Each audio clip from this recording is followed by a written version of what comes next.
नमस्कार, आपण बघत आहात क्राईमनामा महाराष्ट्र न्यूज। जर आपण चॅनलवर नवीन असाल तर कृपया चॅनल सबस्क्राईब करा, व्हिडिओ जास्तीत जास्त शेअर करा, बेल आयकॉन जरूर दाबा, यामुळे आमचे नवीन व्हिडिओ तुमच्यापर्यंत त्वरित पोहोचतील। आता वळूया आजच्या विशेष बातमीकडे।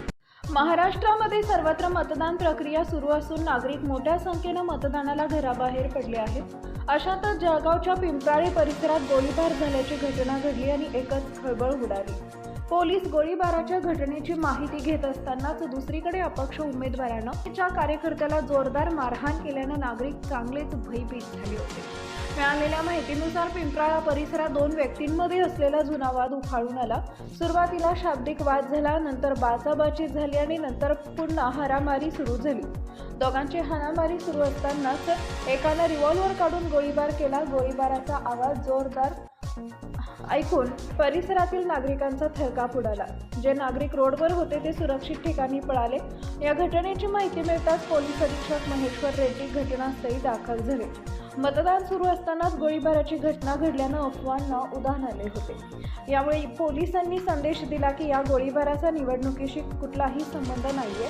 कुणीही गैरसमज किंवा अफवा पसरवू नये, नाहीतर कायदेशीर कारवाई केली जाईल। गोळीबाराबद्दल चौकशी सुरू केली असता हा गोळीबार मुस्तफा आणि तुषार सोनवणे या दोघांच्या वैयक्तिक वादातून झाल्याचं समोर आलंय।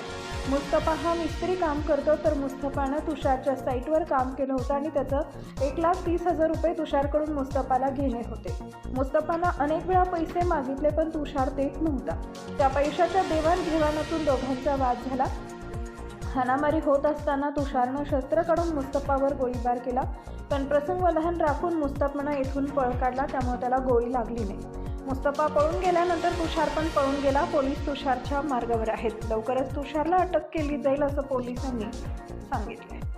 दोन व्यक्तीमध्ये वैयक्तिक वादातून गोळीबार केलेला आहे एकानं। तुषार सोनवणे नावाचा आरोपी आहे। मुस्तफा नावाच्या एका व्यक्तीवर त्यांना गोळीबार केलेला आहे। एक गोळी त्यांनी फायर केलेली इल्लिगल वेपनमधून। हे मुस्तफा आहे, यांनी मिस्त्री काम केलेलं होतं तुषार सोनवणे याचं। तर त्याची रक्कम होती 1,70,000 बिल होतं, तर तो देत नव्हता। तर तो मागण्याच्या त्या वादावरून त्याच्यामध्ये भांडण झालं आणि त्याच्यातून हे त्यांनी एक गोळी त्याच्यावर फायर केलेली आहे। त्याची जी पुंगळी आहे ती आपल्याला स्पॉटवर मिळाली। ज्याच्यावर फायर केलेला आहे तो जखमी नाही, तो पोलीस स्टेशनला आहे। त्याची तक्रार घ्यायला सुरू आहे।